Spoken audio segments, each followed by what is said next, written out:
Welcome to MiConvert. In this tutorial, I will show you how to convert DXF files to IGES format, completely free and online. Open your browser and search for DXF to IGES MiConvert.com.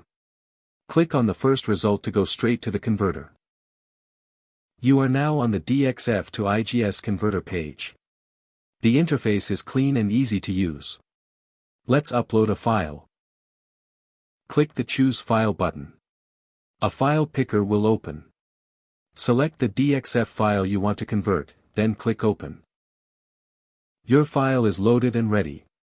You can see the file name, size, and destination format. Click Convert now to start the conversion.